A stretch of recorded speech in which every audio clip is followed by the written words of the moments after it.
After 3 years of work, our follow-up to the Meat Eater Fish and Game Cookbook is here. It's the Meat Eater Outdoor Cookbook, wild game recipes for the grill, smoker, campfire, and camp stove. Here is your book for everything that's best cooked or eaten outside, from grilling to open fire cooking to Dutch ovens to smokers to barbecue to backpacking meals to how to pull off the perfect fish fry, with pit stops along the way for lessons about Ice Age cooking methods and the best 5 ways to construct a cooking fire you can be proud of. And of course, we're focusing on wild game and fish here with over 100 recipes, including stuffed venison burgers 3 ways, wild duck with ahi verde sauce, a jerky made with cola, a gin and tonic made with fire-charred lemons, and grilled frog legs made with a sticky sweet sauce. This ain't your normal cookbook, so be prepared to be surprised. Get your copy now. For more info, visit themeateater.com or buy it wherever books are sold. Welcome to the Wired to Hunt Foundation's podcast, your guide to the fundamentals of better deer hunting. And now, your host, Tony Peterson. Hey everyone, welcome to the Wired to Hunt Foundation's podcast, which is brought to you by First Light. I'm your host, Tony Peterson, and today I'm going to talk about kicking off the bow season and what you should do if your early season hunting doesn't go as planned.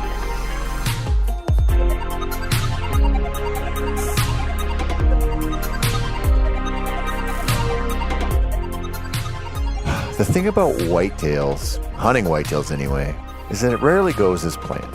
That's why the best of the best scout so much. They know it's a necessity, and if they do, they might find one of those magical in-the-moment spots where they can point to the stands Babe Ruth style and call their shots.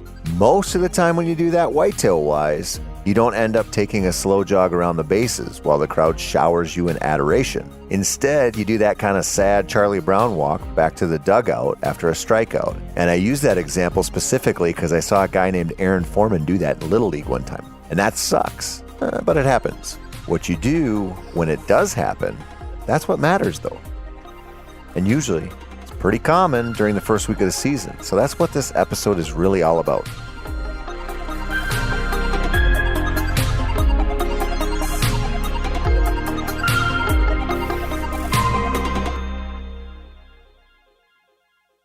One of the things I enjoy most in life is something that I just didn't see coming.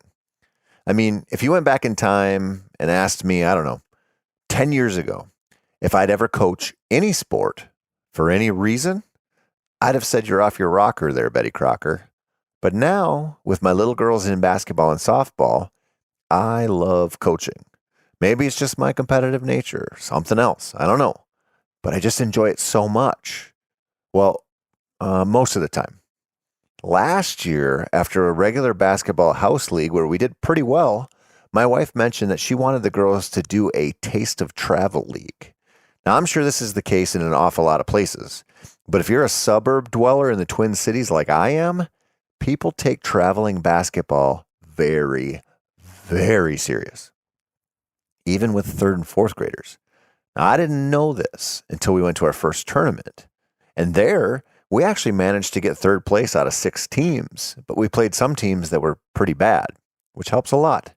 We also played one team that was so much more advanced than us, it was a freaking miracle that we scored at all. And I mean, we barely did score. And then we went to another tournament, and like every team there was that good. Then we went to another, and again, we got stomped. We got smoked. We didn't stand a chance. Now, I don't mind playing up to see some real competition and to learn a thing or two, but I'm also 42, and I've dealt with a fair amount of loss and failure in a hell of a lot of different forms in my life. For 9 and 10-year-olds, staring down the barrel of an absolute ass whooping, it was a lot to handle. You could see during warm-ups the look on the girls' faces as they watched the opposing teams exhibit a level of basketball skills that were just beyond our crew. Our girls were defeated between their ears before the ref ever blew the whistle and lined up the teams to kick off the game with a jump ball. And to be fair, the girls really weren't wrong. We were outclassed, mostly, but not all the time. We had a few games where we could have stayed in there and maybe maybe squeaked out a win. But we didn't, and we didn't even get close because they expected failure and they leaned right into it. I'll bet you might be able to guess where I'm going with this. Whitetail hunting is a game of failure. Hell, all hunting usually is. And if it isn't, it's actually not that fun.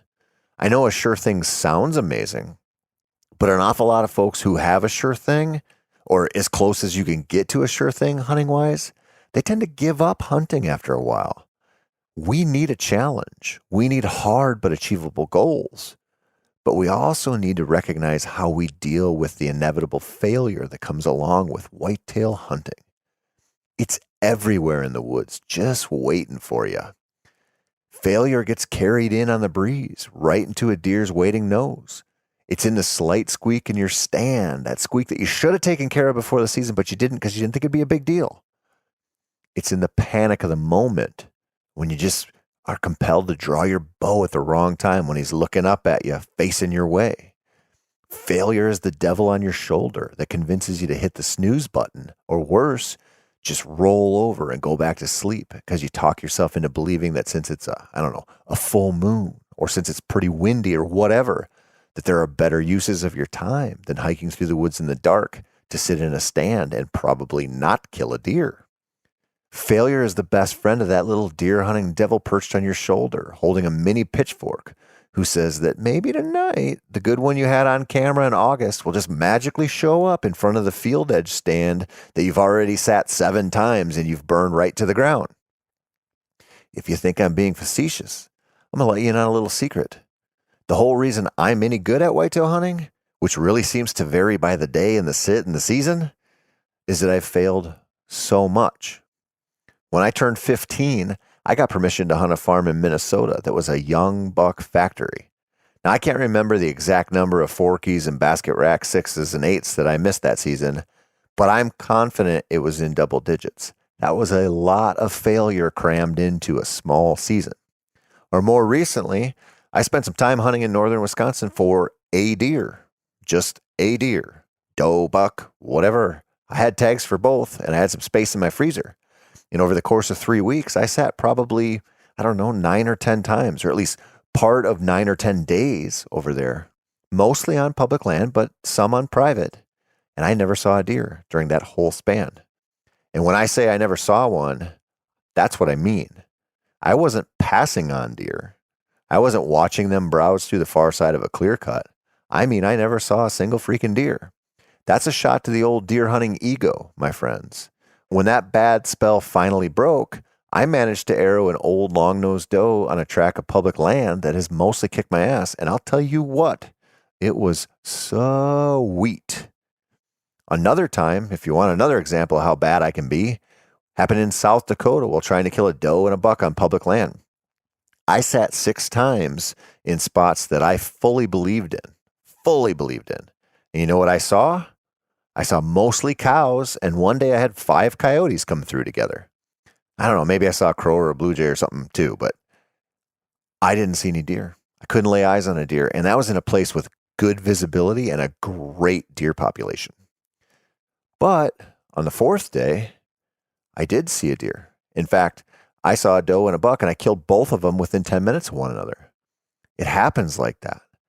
This is mostly failure with these random little bouts of success. That's what makes deer hunting deer hunting. And you might be experiencing that right now with many of the whitetail seasons open up across the country. And I think the first week or 2 of the season is really the best time to address failure for what it is and just move on. You want to know why? Because all summer long, we run cameras. We scroll through photos of velvet-racked bucks. We build a plan around those images. We scout. We scout more than any other time of the season. We e-scout. We walk our deer spots. We get into the freaking preseason groove, and we shoot a lot, more than any other time of the season. We organize our gear. We pack our packs. We wash our clothes. We prep and we prep and we prep. We hang stands. We brush in blinds. We do all of this work so that we can hit the ground running. But you know what mostly happens? We don't kill deer. Oftentimes, we don't see deer. or we don't see the deer we were really hoping to see. So in that way, we fail. And you know what that failure reminds us of? All the past seasons where we've had similar results. The anticipation is so high that the letdown, if it comes, it's pretty bad. The best laid plans turn out to be turd sandwiches, and that old familiar feeling comes creeping right back in. Do you know what's almost worse than not seeing deer or killing a buck when you have put in so much work? Actually having him come in and then either spooking him or missing him. That's a big time failure in a lot of ways. Now, when you're in the, shoot a scrapper stage, yeah, a miss hurts. But at least you know that another dink 6-pointer might walk down the trail through the season. Probably will. When you have your heart set on a, 140 incher and he shows up and then he busts you or you shoot over him, it's not so likely that he or another buck of his caliber is going to show up for the rest of the season. In my experience, it's not super likely even if you have tons of time to put in. 1 or 2 good encounters throughout the season is often all we can ask for, and boy does it sting when you piss that right down your leg. But you know what's crazy about that? It happens. It happens all the time. It happens to weekend warriors with 1 bow season under their belt. And it happens to seasoned veterans with a whole trophy room full of mature public land buck mounts. It might happen to the last category of hunters a little less than the former, but that doesn't mean it doesn't still happen, because it does. But you know what's different about those hunters, though? They understand that it's a part of the deer hunting game. They understand that their job is to mitigate the ways in which they cause their own failures, because there are enough variables out there that aren't in their control that will tank the best of deer hunting plans. They understand that cliched statement that goes something like, failing to plan is planning to fail. Except in a way, they do plan to fail in the big picture sense, but they also plan to win on a smaller scale with every sit, with every scouting trip and every hunt. They're hoping to learn something that can be put to good use now or in the future. Enough of those somethings, and you guess what? You have a hunt that is not a failure on the big picture scale. Let me frame this up a different way to drive this point home. Let's say it's time for you to pick up a new Labrador Retriever puppy. So you research some pedigrees, you do your due diligence, and you settle on a litter that should have the kind of blood you're really looking for. And at 8 weeks, you pick up an adorable little sausage-legged pupster. You take it home, and you think about all the birds you'll shoot over him. All the ducks and the roosters, the grouse, woodcock, whatever. You think about all the shed antlers you'll train him to vacuum up during those winter scouting trips. But that little puppy doesn't know anything other than what his instincts tell him. He knows he likes to pick up stuff in his mouth. He likes to run around a little, chew on stuff. He likes the smell of a rooster or grouse feather. But he doesn't know what you want out of him yet. In fact, he's mostly just an adorable idiot. My wife's uncle likes to say that you can look right into a puppy's eyes and see all the way to its asshole because there's nothing in between. But there is. And there is the chance to help him learn simple behaviors that can be daisy-chained to bigger, more desirable, more complex behaviors. Take a simple retrieve, for example. A good dog is a steady dog with rock-solid recall and the understanding that if he is to hold an object, he is to hold an object. There's no spitting it out to sniff where other dogs peed. There's no dropping it 3 yards from your feet. It's delivered a hand or nothing. So you start with some steadiness with that puppy, maybe some healing work. You make the pup wait a few seconds to eat so he learns a little patience. You encourage retrieving desire, but really only to stoke the flames and keep him wanting more. You don't want to overdo it. And you work on recall with a check cord and a handful of kibble. In a way, you're working on several different behaviors that eventually will all coalesce into the kind of retrieve you want. Eventually, that pup will be a dog that heels at your side and marks the bumper, waits for the release, takes a straight line to it, comes back to heel, and waits until you say drop or give before he gently places the bumper in your hand. Deer hunting is like that in a weird way. You have to fail at setting stands to learn how to set them better. You have to fail at timing your draw when a deer is close to learn how to read when exactly you need to get that bow back to your face. You have to rattle at the wrong bucks to know what might make the right bucks come in. You have to cheat the wind a little too much, to listen to a bunch of snorts from some mama does to learn what you can get away with and what you can't. You got to shoot under a few and over a few more to learn where to aim and how to aim during the moment of truth and how to read a buck that might jump the string. You have to develop a badass, no way can this fail opening week plan, only to have it fizzle and sputter out right before your eyes to learn how to develop a better plan for next year and how to cope with that failure and how to just move on from it to week 2 of the season and then week 3 or whatever. And this is one that is most important. You have to learn to let those failures just go. Like a toxic person in your life who always drags you down, even though you want to like them, or hell, you even love them so much. But you got to let that shit go, my friends. You have to learn from that. You have to use it to inform better decisions in the future. Failure in the woods, it's like that. It's actually valuable, in fact. It might be the most important aspect of becoming a good deer hunter. And listen, the big wins, they're sweet too. The first big buck you kill, that one is going to stick with you in an awful lot of ways. And man, is it nice. But developing as a deer hunter is an awful lot like how we use and view social media. No one posts the boring stuff, the little stuff on Instagram. All right, some people do, but they are freaking psychos. They are the people who post every meal they eat, as if anyone in the world cares what a stranger had for breakfast. They're the ones who post, pictures of their freshly painted toenails or a stupid selfie while fishing of every single bass they catch, even if it's an 8-incher that couldn't barely pull down a bobber. Aside from those Looney Tunes folks, social media is mostly the curated big wins of life that people post. The weight loss journey, the personal best cutthroat trout, ahem, Mark Kenyon, the enormous buck where they sit cross-legged style and gaze longingly into its dead eyes while someone frames up the image with some soft focus vegetation in the foreground and maybe the setting sun in the background. Most of life isn't social media worthy, just as most of hunting isn't a big event one way or the other. Most of the time we scout and hunt, it's not really going to result in one of our worst days any more than it'll be the day that we finally arrow a 200-incher so we can see our smiling faces on the cover of North American Whitetail magazine. It's the middle-of-the-road boring stuff that makes up most of life and most of deer hunting. And in that stuff, there's an awful lot of failure, but that's also an awful lot of opportunities to improve. It's good to get comfortable with that failure. Invite it in for a nightcap. Have a little conversation to tease out the value with it, and then send it on its way. I guess I really want you to think about that as we slide into this most wonderful time of the year. The time of year when we finally get to do more than scout and more than shoot, more than just think about what the deer are doing out there. We get to hunt them.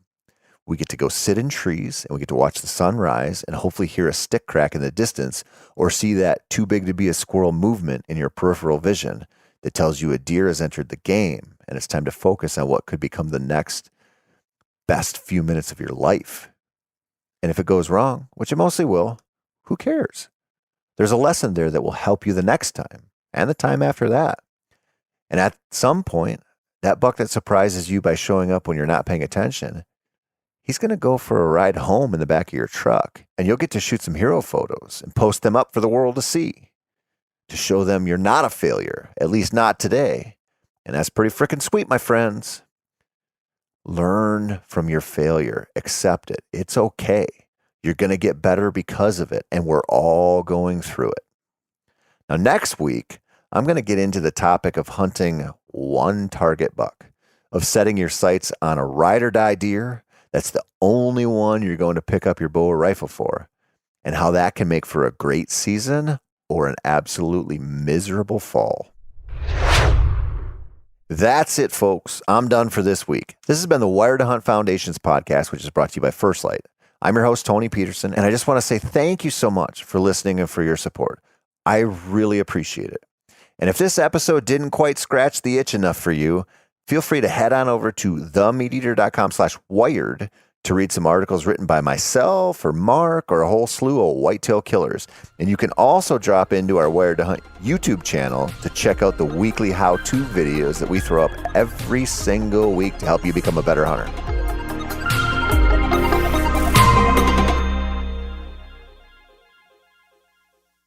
After 3 years of work, our follow-up to the Meat Eater Fish and Game Cookbook is here. It's the Meat Eater Outdoor Cookbook, wild game recipes for the grill, smoker, campfire, and camp stove. Here is your book for everything that's best cooked or eaten outside.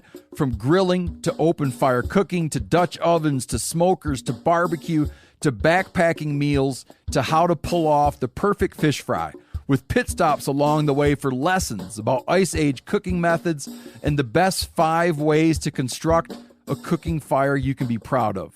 And of course, we're focusing on wild game and fish here with over 100 recipes, including stuffed venison burgers 3 ways, wild duck with ahi verde sauce, a jerky made with cola, a gin and tonic made with fire-charred lemons, and grilled frog legs made with a sticky sweet sauce.